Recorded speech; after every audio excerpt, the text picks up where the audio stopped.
বিসমিল্লাহির রহমানির রহিম। আমি আপনাদের সম্মুখে আজকে আমাদের যে প্রবাসী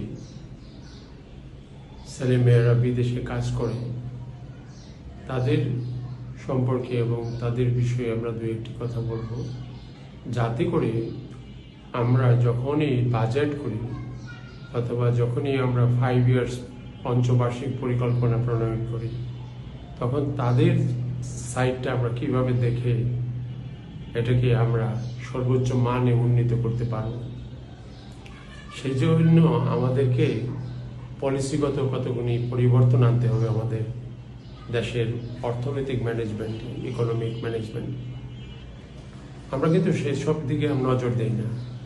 আমরা এখানে কথা বলতে গেলে সবসময় একটা বাড়তি কথা আমাদের মধ্যে আসে, সেটা হলো দেশ যেহেতু আমাদের হাতে না, দেশের জনগণ যেহেতু এই দেশের মালিকানা পায় না, ইচ্ছা করে হোক বা অনিচ্ছাকৃতভাবে হোক, ভুলক্রমে হোক, যেহেতু আমাদের জনগণকে এভাবে অপসারিত করে রাখা হয়েছে নিজ দেশের মাটিতে নির্বাসনে, তখন আমাদের কোনো কথায় এবং লজিকেই কাজ করে না। যেমন ধরেন, একটা ছেলে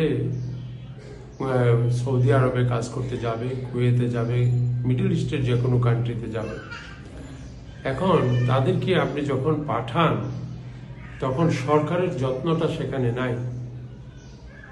সেখানে সবচেয়ে কম খরচে কিভাবে সে ওখানে পৌঁছাবে এবং কিভাবে সে চলে গেলে পরে তার পরিবার এখানে কি অবস্থায় থাকবে এবং সে কিভাবে টাকা পয়সা পাঠাবে, তার যে একটা নিশ্চয়তা বিধান করে তাদের পারিবারিক মঙ্গলের জন্য সরকারিভাবে, রাষ্ট্রীয়ভাবে আমরা কি করতে পারি, তার কোনো পরীক্ষামূলক কিছুই তারা আমরা করি না।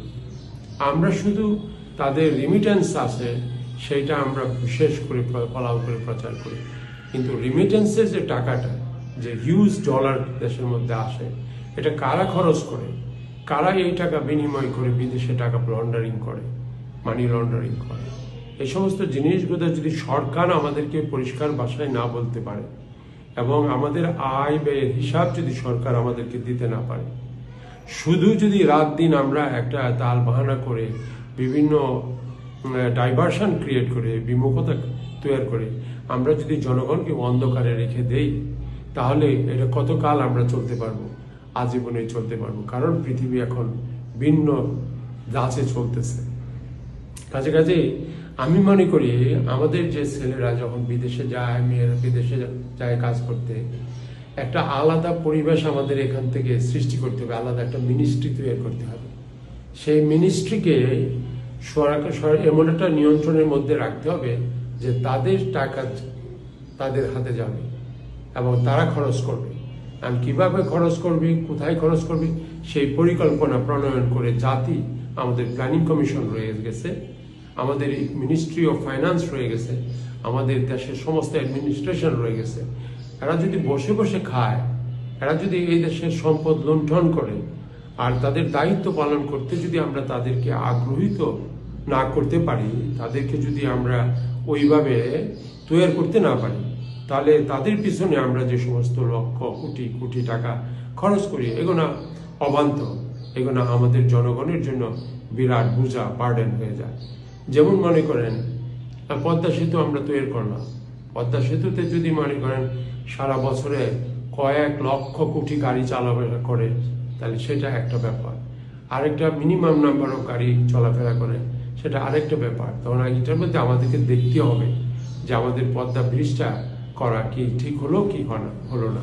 ঠিক তেমনি আমরা যে সরকারের লোকজন রাখতেছি, তারা যে কাজ করতেছে, তাদের কাজ আদৌ জাতিকে কতটা উন্নত করতেছে প্রতিনিয়ত, নাকি এটা একটা কুরুক্ষেত্র, যে যা পারে সেইভাবে তারা দেশকে ভোগ করতেছে। যেমন ধরেন, আপনার ছেলে যখন বিদেশে যায় তখন তাকে অনেক ধরনের দালাল ধরতে হয়, এই সেই ধরতে হয়। এগুলো ধরতে হবে কেন?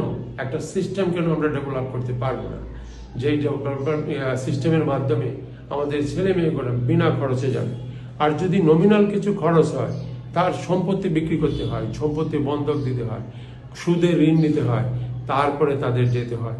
সেই ছেলেটা সেখানে গিয়ে যদি যথারীতি টাকাটা না পাঠাতে পারে, যেই উদ্দেশ্যে তাদেরকে পাঠালো দালালরা, সেই উদ্দেশ্যে যদি সে সফল না হয় সেখানে, তখন তার উপর যে ঋণের বোঝাচাপ অর্পিত হয়, সেই ঋণ কিভাবে সে শোধ করবে?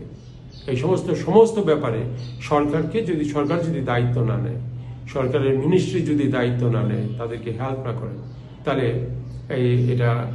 এটা তো আমাদের সরকার হলো না, এটা হলো একটা পরবাসী সরকার এখানে আছে, যারা আমাদের সন্তানদের অর্থ, ইনকাম, আয়কে লুট করে বিদেশে পাঠায় তারা সুখে থাকার জন্য। সেটাই কি নয়? আমরা সেখান থেকে সরে আসতে চাই।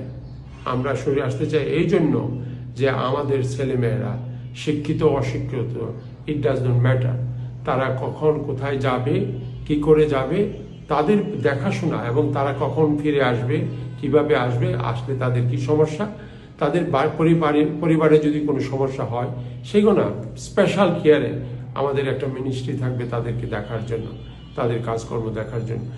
অনলি দেন আমরা তাদের যে আউটপুট বিদেশ থেকে যেটা পাঠাবে, সেটা যদি আমরা দেশে ইনভেস্ট করি, আর যদি সেটা আমাদের চোখের আড়ালে বিদেশ থেকে সুদে টাকা এনে সেই সুদের টাকা পেমেন্ট করতে যদি খরচ করে ফেলি, একে তো তাদেরকে অল্প বেতন দেওয়া হয়, দ্বিতীয়ত তারা যতটুকু পাঠায় ততটুকু আমরা সুদ দিতে খরচ করে ফেলি।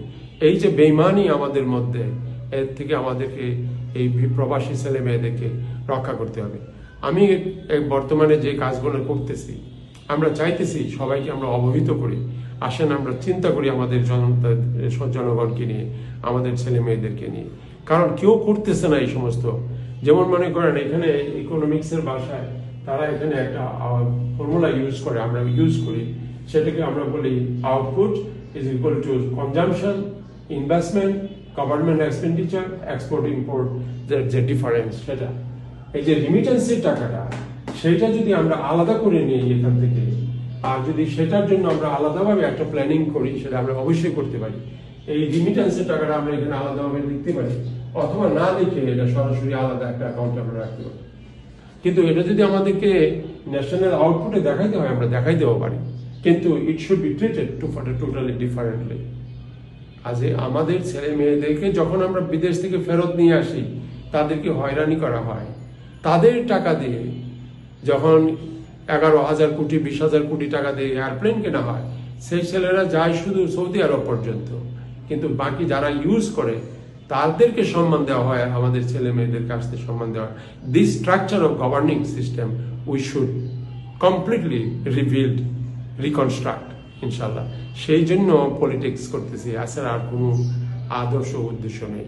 আদর্শ উদ্দেশ্য একটি, আমার দেশের জনগণ যেন আমাদের মতো, আমাদের ছেলে মেয়েদেরকে আমরা যেভাবে রাখতে চাই, যেভাবে গড়ে তুলতে চাই, প্রত্যেকটা সিটিজেনকে ছোট বাচ্চা থেকে নিয়ে বয়স পর্যন্ত, মৃত্যুর আগ পর্যন্ত তাদেরকে একই লেভেলে আমরা পরিচর্যা দান করতে চাই, সিটিজেন হিসেবে ট্রিট করতে চাই।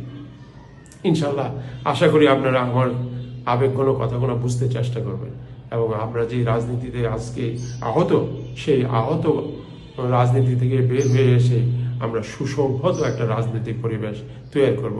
আমরা লুটতরাজের রাজনীতি থেকে, দুর্নীতির রাজনীতি থেকে অবশ্যই বাহির হয়ে আসবো ইনশাল্লাহ। Thank you so much for listening to me.